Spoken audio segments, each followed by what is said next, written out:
Pertama-tama saya ucapkan selamat ulang tahun pada PD Kasih ini. Saudara, biasanya kalau orang ulang tahun itu pasti ada sesuatu yang diharapkan, terutama dari Tuhan. Kalau anak-anak ulang tahun, saudara, yang diharapkan itu, yang anak-anak itu mengharapnya dari teman atau dari orang tuanya. Dari orang tua. Maka dari itu saudara, pada hari ini kita ulang tahun PD Kasih ini. Ibu-ibu ini anaknya siapa toh? Hah? Anaknya siapa? Anak Tuhan toh? Nah, jadi mengharapkannya, mengharap hadiah itu dan firman itu dari siapa? Dari Tuhan. Ibu-ibu tadi nyanyi toh? Mau menyenangkan hatinya Tuhan. Betul enggak? Sebabnya apa? Kok mau cuma hanya mau menyenangkan hatinya Tuhan? Karena manusia itu tidak ada yang baik.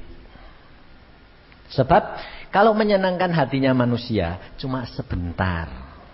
Sementara dibaiki baik. Betul lah?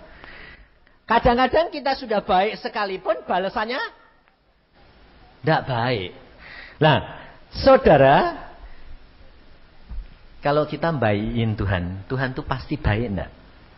Hah? Pasti balasnya baik enggak? Baik, pasti. Mau nerima apapun yang Tuhan berikan. Nah, ini kerap kali bilang mau, karena kepikiran kita yang diberikan Tuhan tuh baik. Belum tentu. Sebab yang baik dari Tuhan itu belum tentu baik dan enak untuk saudara. Betul enggak? Contohnya, anakmu minta makan tart tiap hari, tidak mau makan nasi. Sebab itu hobinya, kesenangannya. Ibu-ibu, kamu kasih enggak? Kamu kasih. Dia tidak mau makan nasi, mau makannya tart terus, yang manis terus. Kamu kasih tidak? Kalau enggak, tadi dia bilang anak kecil itu, Mama enggak sayang. Ibunya bilang apa? Justru aku sayang, karena kamu enggak tahu bakal akibatnya apa kalau makan tart terus. Betul lah? Tapi anak itu selalu bilang apa? Mama enggak sayang, nangis. Nah, saudara jadi orang tua bisa mengerti. Karena saudara punya anak-anak terhadap anak kecil. Saudara terhadap Tuhan, saudara tidak bakal bisa mengerti. Karena apa? Karena saudara merasa dirimu sudah dewasa. Sehingga kita merasanya sudah cukup mengerti. Padahal kalau saudara perhatikan, kita kerap kali tidak dapat mengerti Tuhan. Benar-benar tidak bisa mengerti. Ini pengalaman saya sendiri, saudara. Saya dari kecil dididik Tuhan. Dari umur 12 sudah kenal pribadi dengan dia. Diajar sendiri dan berbicara sendiri.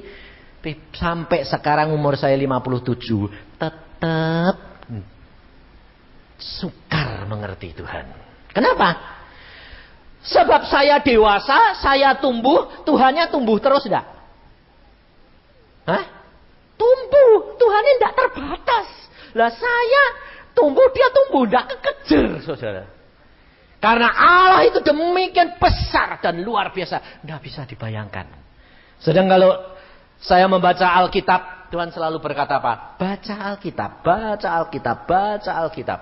Dan saya membaca Alkitab terus menerus, dan menemukan keluar biasaan Tuhan tidak bisa diukur, saudara. Tidak bisa dimengerti oleh akal ini. Salah satu contoh. Bagaimana luar biasanya Allah kita. Saudara tahu. Saudara dan saya ini dibentuk dan diciptakan oleh Allah. Dilukis, dibentuk, diukir atau disabdakan. Allah membentuk saudara dan saya ini jadi manusia. Atau Allah mengukir. Hah? Allah ngukir. Jadi Allah ngambil tanah liat di model, dibentuk. Nah, lalu hidungnya ditiup. Jadi hidup. Jadi Adam dan Hawa. Nah, saudara tahu, binatang-binatang itu Allah ngukir atau Allah bersabda? Hah? Saudara tahu, binatang-binatang itu Allah ngukir atau Allah bersabda? Hah? Bersabda. Nah, tak bacain ya. Ayo, coba baca di dalam kitab Kejadian. Loh, ini kitab yang pertama loh itu. Saya ngajak saudara itu yang pertama, yang mula-mula saja. Lah kalau yang mula-mula saja belum dibaca, apalagi yang akhir. Maka dari itu saudara nanti mengenal Allah. Dan kita akan mengenal luar biasanya dan tidak bakal bisa mengerti. Di dalam kitab Kejadian pasal 2 ayat 19. Saya bacakan sebab sebagian tidak bawa Alkitab. Bawa Alkitab bukan berarti tidak punya. Saya yakin punya. Dan tidak berarti tidak baca Alkitab. Sebab saya sendiri kalau ke gereja jarang bawa Alkitab. Saudara lebih rohani dari saya. Kamu kalau ke gereja bawa Alkitab. Saya kalau ke gereja malah tidak bawa Alkitab. Kenapa? Sebabnya sudah buacah terus jadi dengerin, malah konsentrasi gitu loh. Nah, kitab Kejadian pasal 2 ayat 19. Lalu Tuhan Allah membentuk dari tanah segala binatang hutan dan segala burung di udara. Jadi binatang itu diukir Tuhan atau disabdakan? Diukir loh. Jadi binatang-binatang itu semua ada yang besar, ada yang kecil enggak? Hah? Yang seperti gajah yang raksasa. Bukan gajah sekarang, gajah yang di es sana loh, yang besarnya tuh tinggi-tinggi itu. Tuhan ngukir. Betul enggak? Sekarang yang kecil-kecil kuman diukir enggak? Wong itu ya binatang. Hah? Diukir. Lah Tuhan tuh besarnya seberapa, kecilnya seberapa ya? Wong kamu aja enggak lihat tuh, mikroskop lihatnya. Tapi kalau kamu lihat kuman-kuman, bentuknya aneh-aneh enggak? Bisa bayangin Tuhan ngukir kuman yang virus-virus? Kalau Tuhan mau menciptakan binatang saja saudara dan saya tidak bisa bayangin, apalagi rencana dan kehendaknya jagat raya, betul tidak? Maka dari itu saudara, kita peringati dan perhatikan. Pada waktu saya akan membawa firman Tuhan ini, saya berdoa, Tuhan apa yang Engkau mau sampaikan kepada anak-anakmu PD kasih. Tuhan mengatakan apa? Berikan firman-Ku kembali kepada kasih-Mu yang mula-mula. Ini firman daripada Tuhan yang saya akan sampaikan saudara. Dan PD kasih ini kalau saudara perhatikan ulang tahunnya ke berapa? 5 tadi ya. Karena banyak ibu-ibunya kecepet. Baik kecepet karena ulah suami, kecepet ulah mertua, kecepet olah orang tua, anak-anak, tetangga, famili, saudara.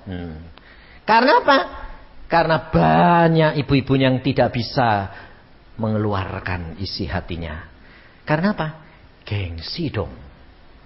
Jujur bener, mosok masalahnya sendiri disiar-siarin, diomong-ngomongin sama orang, kan enggak. Sebab ibu-ibu ini paling lihai, suruh nyimpen. Karena apa? Dari kecil sudah dibentuk. Kalau anak perempuan itu enggak boleh gampang mengeluarkan pendapat. Kalau anak laki, oh itu anak laki. Anak perempuan mesti diem, nyimpen, makanya banyak yang sakit jantung. Padahal yang banyak sakit jantung yang laki apa perempuan? Laki. Kenapa? Hah?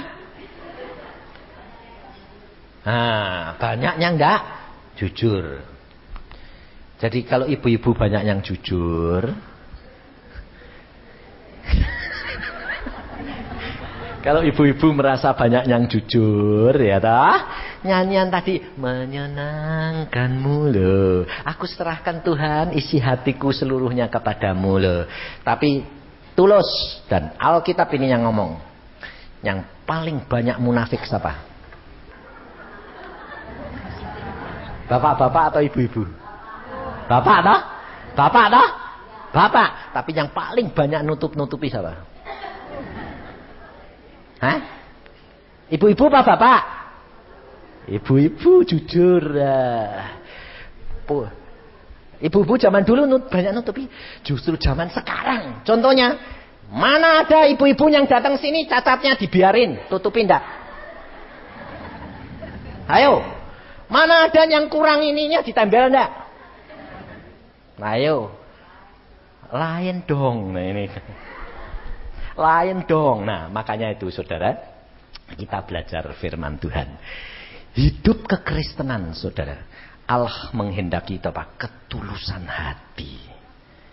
Ini. Lihat. Kita mendirikan PD Kasih. Karena apa? Karena tujuan kita membawa ibu-ibu ini kepada satu penolong. Yesus Kristus Tuhan. Dan dia yang dikatakan jalan, kebenaran, dan hidup. Dan tidak ada kesukaran yang tidak ada jalan di dalam dia. Tetapi masalahnya saudara, kita kerap kali percaya kita, iman percaya kita, pengertian kita tentang hal Tuhan berubah. Makanya Tuhan pesan kepada saya, untuk saya sampaikan, berikan firman, kembali kepada kasihku yang mula-mula. Coba kita lihat di dalam Wahyu pasal yang kedua. Dan kita nanti akan periksa. Mengapa Tuhan memberikan firman-Nya ini. Supaya kita itu menyadari, saudara. Sebab, kalau saudara tidak menyadari, kamu akan terlambat. Wahyu pasal 2. Seperti firman Tuhan kepada jemaat di Efesus. Wahyu pasal 2. Ayat pertama. Tuliskanlah kepada malaikat jemaat di Efesus. Inilah firman dari dia yang memegang ketujuh bintang itu di tangan kanannya. Dan berjalan di antara ketujuh kaki dian emas itu. Perhatikan kata-kata Tuhan ayat 2 ini. Aku tahu segala pekerjaanmu. Baik jerih payahmu. Maupun ketekunanmu. Aku tahu. Bahwa engkau tidak dapat sabar terhadap orang-orang jahat. Bahwa engkau telah mencobai mereka yang menyebut dirinya rasul. Tetapi yang sebenarnya tidak demikian. Bahwa engkau telah mendapati mereka pendusta. Dan engkau tetap sabar dan menderita oleh karena namaku. Dan engkau tidak mengenal lelah. Namun, ini perhatikan saudara. Demikian aku mencela engkau. Karena engkau telah meninggalkan kasihmu yang semula. Sebab itu, ingatlah betapa dalamnya engkau telah jatuh. Bertobatlah. Dan lakukanlah lagi apa yang semula engkau lakukan. Jika tidak demikian, aku akan datang kepadamu. Dan aku akan mengambil kaki dianmu dari tempatnya. Jikalau engkau tidak bertobat. Sampai di sini. Nah. Saudara. Jemaat di Efesus ini dipuji oleh Tuhan. Secara akal. Secara pikiran. Jemaat-jemaat ini sudah kerja keras. Tekun. Setia. Menderita. Tetapi Yesus berkata, mereka telah jatuh sedemikian dalam. Karena apa? Meninggalkan kasih yang mula-mula. Mengapa jemaat ini dapat jatuh sampai sedemikian dalam? Karena berubah motivasi, saudara. Hatinya ini berubah. Percayanya berubah. Imannya berubah. Satu bukti, saudara. Saudara pada waktu percaya Yesus pertama kali. Bertobat sungguh-sungguh dengan hati yang hancur. Dan menerima Yesus. Dan dibaptiskan. Doamu segera sedikit berdoa saja. Minta saja, kadang-kadang berdoanya sembarangan dijawab Tuhan enggak? Tapi sekarang setelah kamu menerima Tuhan, sudah mengenal, mulai berbakti, dengar khotbah, dengar firman Tuhan dari sana sini, tambah dalam mengenalnya, doanya tambah gampang didengar atau susah? Oh, ini fakta loh saudara. Susah apa gampang? Susah loh. Di mana letak kesalahannya? Firman ini saudara. Maka banyak orang Kristen kecewa. Sebab apa saudara? Sebab saudara percaya pertama kali bukan pakai ini, tapi pakai hati. Ininya tidak jalan. Sebab masalahnya sudah terlalu banyak. Ini sudah beku. Lalu datang kepada Yesus, ditumpahkan semua isi hatinya. Lalu percaya mendapatkan kelegaan. Tapi demikian sudah percaya, masalahnya sudah hilang. Cari Yesus, baca Alkitab, dengar firman Tuhan. Wih, percayanya bukan pakai ini lagi. Sudah pakai ini, ditimbang-timbang.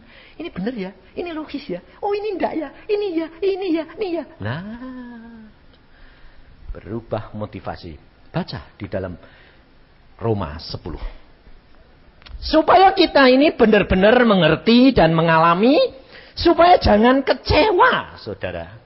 Sebab kekristenan itu Tuhan Yesus sudah berkata, damai sejahtera yang aku berikan kepadamu tidak sama dengan damai sejahtera yang diberikan oleh dunia. Ibu-ibu tadi nyanyi enggak?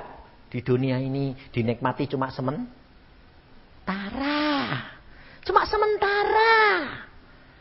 Tidak ada yang kekal. Tetapi damai sejahtera dan kasih Yesus kekal. Tidak mungkin kamu kehilangan kasih kalau kamu tetap di dalam Dia. Tetapi kalau saudara kehilangan kasih, kehilangan damai sejahtera, karena saudara berubah motivasi. Dan ini Tuhan yang ngomong, bukan saya. Saya kerap kali diajari kalau saya sudah mulai memikir Tuhan bilang, kamu ini orang percaya atau orang Farisi? Orang percaya. Kenapa kamu pakai pikiran? Coba baca di dalam Roma 10. Roma 10, pasal 10, ayat yang ke-6. Mulai ayat 6. Tetapi kebenaran karena iman berkata demikian. Jangan katakan di dalam hatimu, siapakah akan naik ke surga? Yaitu untuk membawa Yesus turun, atau siapakah akan turun ke jurang maut? Yaitu untuk membawa Kristus naik dari antara orang mati. Tetapi apakah katanya ini? Firman itu dekat kepadamu, yakni di dalam mulutmu dan di dalam hatimu. Itulah firman iman yang kami beritakan. Sebab jika kamu mengaku dengan mulutmu bahwa Yesus adalah Tuhan, dan percaya dalam hatimu bahwa Allah telah membangkitkan Dia dari antara orang mati, maka kamu akan diselamatkan. Karena dengan hati orang percaya dan dibenarkan, dan dengan mulut orang mengaku dan diselamatkan. Karena kitab suci berkata, barang siapa yang percaya kepada Dia tidak akan dipermalukan. Ini loh saudara. Jadi Alkitab, kebenaran iman berkata apa tadi? Dengan mulut dan hati. Itu orang percaya. Maka dikatakan, jangan kamu katakan. Kalau dia berkata, siapa yang akan membawa Yesus turun? Itu pakai ini atau pakai hati atau pakai pikiran?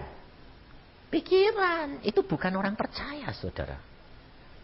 Dan kerap kali kita tidak menyadari bahwa kita menjadi orang Kristen pertama kali kita percaya Yesus bangkit dari antara orang mati. Ya, karena apa? Sudah tidak mikir. Padahal kalau sudah mulai mikir, lah ya, manusia kan sudah mati, bangkit. Bangkitnya bagaimana? Kok bisa bangkit lagi itu bagaimana? Nah, sudah dimulai dipikir. Dan engkau akan mendapati apa? Doa-doamu menjadi hambar kembali. Damai sejahteramu menjadi terangkat kembali. Hilang lagi Dan saudara tidak ada bedanya dengan orang-orang sebelum bertobat. Ini kerugian orang Kristen. Sehingga akhirnya orang Kristen jadi kecewa lagi. Lah, pertolongan cuma sementara. Dulu pertama kali bertobat, wah ditolong. Habis itu mana? Gak datang lagi. Sampai akhirnya cari pendeta sana. Pak, doain dong Pak. Mana? Gak mempan, cari yang lain. Lah, karena apa saudara? Mau didoain siapa saja ya gak mempan. Karena apa? Yang berubah di sini. Cawan hatinya bocor. Mau diisi air jernih kayak apa? Oh, tidak bakal. Malah kalau diisi sama air kotor, nyumbat. Jadi senengnya malah sampah. Sebab dia sampah, nyumbat. Jadi bocornya kesumbat.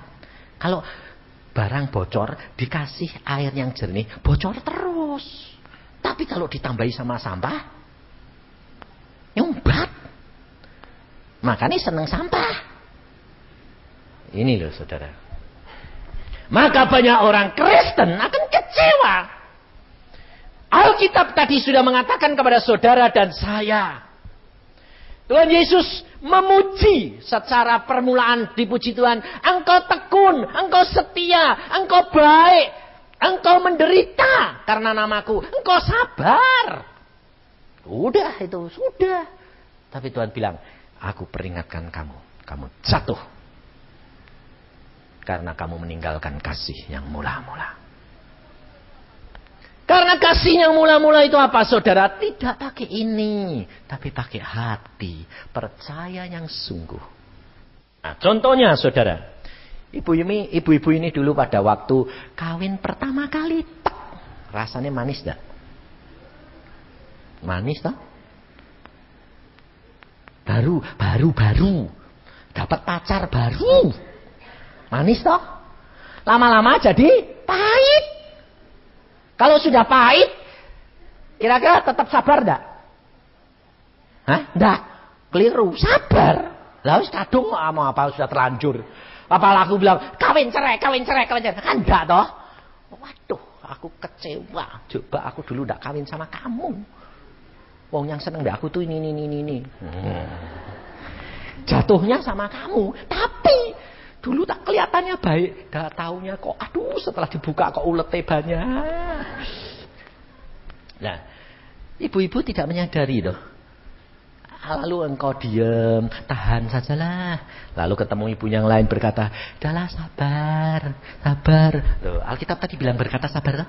Sabar, sudah menderita karena Yesus. Iya, Pak. Terus tapi Tuhan berkata, kalau kamu tidak bertobat, aku akan mengalihkan kaki dianmu. Berarti, saudara, bagian saudara hilang enggak? Hilang. Kenapa? Kamu kehilangan kasih yang mula-mula. Nah, di mana kasih yang mula-mula ini rahasianya? Karena pada waktu kamu dulu jatuh cinta, kamu sudah siap-siap, kamu ngalah enggak? Ayo. Ibu-ibu ini ngalah atau malah merintah? Loh bener. Pada waktu pacaran merintah. Betul toh? Wong yang ngejar-ngejar dia. Merintah. Lah kalau sudah merintah harus melayan. Nih, Yesus bilang apa? Dia Allah yang maha kuasa. Dia turun ke bumi menjadi pelayan. Lah sekarang saatnya kamu sudah melayani, kok kamu jadi ngomel? Loh kok Tuhan, kok aku sekarang diperintah terus? Loh, dulu kan sudah merintah. Nah sekarang ya diperintah. Loh, lah aku dulu tuh diperintah, aku merintahi cuma sebentar. Lah sing salah siapa? Mungkin pacaran cuma sebentar. Loh, ini loh saudara, kita kerap kali tidak menyadari. Yesus, dia itu Allah yang maha kuasa, dia turun menjadi manusia, melayani saudara dan saya. Setelah dia merintah, dia melayani.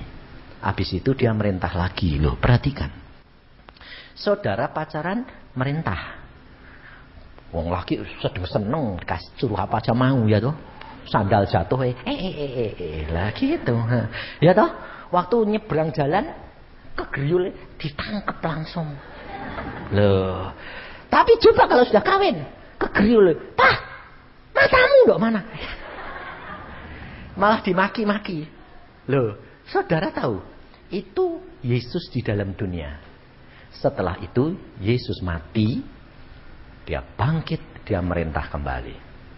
Ibu-ibu perhatikan, kalau engkau belajar daripada pengalaman Yesus, saya jamin apa yang Yesus alami, kamu akan alami. Luar biasa. Kenapa? Karena itu Tuhan berkata, kasih. Tundukkan sesamamu manusia dengan kasih. Kasih itu apa? Penguasaan diri. Kasih itu sukacita. Sabar, damai, sejahtera. Sebab Yesus sudah berkata, damai sejahtera yang aku berikan kepadamu tidak seperti diberikan oleh dunia ini. Dan itu saya alami. Difitnah orang, diomong orang, dikatakan orang, tidak sakit hati, saudara. Saya sampai heran. Loh Tuhan, kok sekarang tidak bisa sakit hati? Tuhan bilang, karena damaiku itu tidak hilang. Kenapa? Engkau melayani aku dengan engkau dengan aku. Loh Tuhan, ini orang-orang ini pada ngomongin aku. Biarin. Tuhan Yesus berkata apa? Coba baca rahasianya di dalam Yohanes. Saudara, kalau kita belajar dari Tuhan Yesus, engkau akan melihat kemuliaan Allah, dan engkau dan saya mempunyai damai ini tidak akan hilang. Yohanes pasal yang ke 16. Yohanes pasal 16. Ayat yang ke-32 dan 33. Ini rahasianya, saudara. Saya akan bacakan. Lihat, firman Tuhan, lihat, saatnya datang. Bahkan sudah datang. Bahwa kamu dicerai-beraikan masing-masing ke tempatmu sendiri. Dan kamu meninggalkan aku seorang diri. Bayangin, saudara. Yesus sudah melayani 3 tahun setengah, makan bersama, minum bersama. Apa bedanya sama suami istri? Sudah dikorbani segala perkara, dijamin segala perkaranya. Sekarang Yesus berkata, ada saatnya dan sekarang sudah tiba. Kamu akan meninggalkan aku. Semua dicerai-beraikan meninggalkan aku. Namun, dia berkata, namun aku tidak seorang diri, sebab Bapa menyertai aku. Semuanya ini kukatakan kepadamu supaya kamu beroleh damai sejahtera dalam aku. Loh. Dan selanjutnya dia berkata, dalam dunia kamu menderita penganiayaan, tetapi kuatkanlah hatimu. Aku telah mengalahkan dunia. Ini jaminan, saudara. Bahwa Yesus sudah mengalami lebih dahulu, ditinggalkan. Jadi jikalau saudara dan menjadi ibu-ibu mengalami satu tekanan, satu keadaan di mana engkau seolah-olah ditinggalkan. Tidak diperhatikan lagi oleh suami. Tidak diperhatikan oleh anak. Tidak diperhatikan oleh orang tua. Tidak diperhatikan oleh saudara. Tidak diperhatikan oleh orang. Jangan sampai kehilangan damai sejahtera. Yesus sudah memberi contoh. Kamu semua akan meninggalkan aku seorang diri.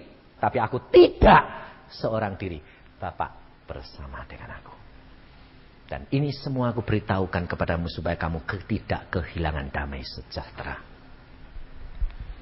Maka dari itu, saudara, kalau engkau pelajari benar-benar firman Tuhan, engkau akan melihat kemuliaan Allah dan kamu tidak akan kehilangan damai sejahtera. Ini pengalaman istri saya sendiri. Saya pada waktu pacaran, saya kebalikan.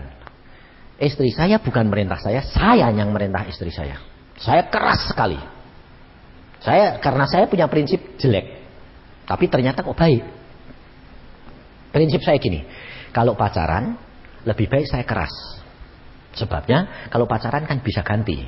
Kalau sudah kawin, saya tidak boleh cerai. Wong saya anak Tuhan. Jadi saya kalau pacaran keras. Tidak nurut, tidak apa-apa. Jalan dewek, aku jalan dewek. Tidak jadi, tidak apa-apa. Ganti aku ya ganti. Nah. Dan saya pacaran 13 tahun, saudara. Jadi saya merintahnya cukup lama. Nah, setelah kawin, gantian Tuhan ngomong sama saya. Di mana kasihmu? Aku nggak punya kasih. Kamu bukan orang Kristen yang benar. Oh, kaget saya. Saya ini melayani engkau puluhan tahun. Jadi ketua ini khotbah. Belum punya kasih. Kamu belum jadi orang Kristen yang benar. Kenapa? Tidak punya kasih. Buktiin. Lalu Tuhan berkata, oh, terhadap istrimu aja kamu diktator kayak gitu kok. Waduh, kaget saya. Lah terus, bukankah Alkitab berkata, istri harus tunduk suami? Tuhan bilang, tapi Alkitab juga berkata, kasihilah istrimu seperti dirimu sendiri. Waduh. Saya lalu berkata, Tuhan ampuni aku. Aku mau. Terima dan kamu akan mendapatkan kasih itu. Sejak itu, saya melayani istri saya. Sampai istri saya bilang gini, sejak kapan kamu kalau mau punya apa-apa sekarang tanya, maksud anumu apa, maumu bagaimana? Dulu, enggak, kamu ikut. Saya A, saya yang menetapkan. Kamu boleh saran, saya yang mutusin. Sekarang, kamu bagaimana, maumu bagaimana? Aku nyarani ini. Sebaiknya begini, tapi kamu yang pilih deh. Sebab ini urusan rumah tangga kamu. Dia bilang, kamu kenapa berubah? Karena kamu berdoa terus menerus. Lapor Yesus. Yesus bertindak buat kamu. Sekarang saya mau nggak nurut, takut. Diketok oleh Tuhan kepalaku. Lah kan repot. Lalu saya bilang, ya sudah Tuhan, ngalah. Nah, lalu sekarang segala-gala saya tanya, bagaimana maumu? Ini, nah gitu dong. Saudara, dan itu semua harus terjadi. Dan saudara perhatikan, sebetulnya yang punya dunia ini, yang berkuasa siapa toh? Laki atau perempuan? Menurut kebenarannya harusnya laki toh. Tapi sebetulnya kendalinya itu perempuan. Coba buktiin. Orang kaya raya seperti apa? Pasti nanti kan tunduk di bawah kaki orang perempuan. Meskipun bukan istri ini loh. Loh, ya toh betul toh? Lah kalau istrinya sudah tua. Nah, dia cari yang lain. Lah, lalu dikendalikan dari sana. Betul enggak? Kenyataan. Saudara baca Alkitab. Ini Alkitabiah loh saudara. Jadi kalau kejadian-kejadian di dunia itu begitu. Itu jangan heran. Ini Alkitabiah. Daud. Istrinya berapa? Ratusan toh? Loh bukan satu, ratusan. Tapi di hari tuanya dia jatuh sama siapa? Betseba. Loh, kenapa dia jatuh pada Betseba? Karena dia sudah tidak perang lagi, karena sudah tua, tidak perang, menikmati hasil. Makanya dia naik loteng, lihat-lihat, ada orang mandi. Loh. Betseba. Setelah Betseba diambil, yang jadi raja anak siapa? Anak Betseba atau anaknya permaisuri yang pertama? Betseba. Lah, berarti yang ngendaliin siapa? Betseba atau Daud? Daud melanggar peraturan raja sendiri. Sebab anak yang tertua harusnya jadi raja. Diberikan anak Betseba. Bukan anak permaisuri. Anak gundek lagi. Tapi berkuasa. Kenapa? Karena itu. Kalau perempuan mau belajar seperti Yesus. Rendah hati. Mengalahkan dengan kasih. Saya jamin rumah tanggamu. Kendalinya siapa? Saya gitu loh. Sebabnya apa saudara? Saudara perhatikan. Ada 3 masa. Masa perjanjian lama, masa Allah Bapa. Masa perjanjian baru adalah masa Yesus Kristus. Masa akhir zaman, masa siapa? Roh Kudus. Roh Kudus disebut roh penolong. Saudara disebut siapa? Istri-istri perempuan disebut apa? Penolong. Ini era, ini masanya penolong. Maka dari itu kalau saudara membaca firman Tuhan, saudara akan tahu. Dan jangan dilupakan, jangan dibiarkan lalu begitu saja. Bahwa ini kesempatan penolong-penolong yang harus berpegang peranan. Tetapi penolong ini harus tahu firman. Karena engkau dan saya membaca firman tidak akan tahu tanpa Roh Allah Kudus. Saudara kerap kali mengatakan, lah Pak, tapi bagaimana Pak? Firman Tuhan sudah berkata, jangan hidup dengan pikiran dan mulut, tapi hidup sebagai orang percaya dengan hati dan mulut. Jangan tinggalkan kasihmu yang mula-mula. Bahwa engkau tahan diri. Sebab kasih itu penguasaan diri. Kuasai. Tapi bukan menguasai lalu diam, dipendem, lalu di sini sakit hati, panas. Bukan. Tahu. Disakiti, ditinggalkan. Tapi Tuhan, aku tidak seorang diri. Aku bersama dengan engkau kok ya Tuhan. Damaimu tidak akan hilang. Kamu tetap bisa melayani, tetap bisa mengasihi. Dan karena kasih, pasti tekuk lutut. Karena apa? Yesus sudah berkata tadi, Roma 10 tadi. Orang yang percaya kepada dia tidak akan dipermalukan. Pasti dibela. Dia pasti turun tangan membela engkau. Karena apa? Karena engkau melakukan firman-Nya, dia harus menggenapkan. Karena kitab ini kitab perjanjian. Engkau melakukan bagianmu, Allah akan melakukan bagiannya. Dan tidak mungkin Allah diam diri. Karena apa?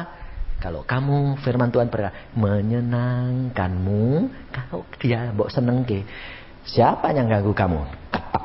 Nah kalau Tuhan yang maha kuasa, dia sudah turun.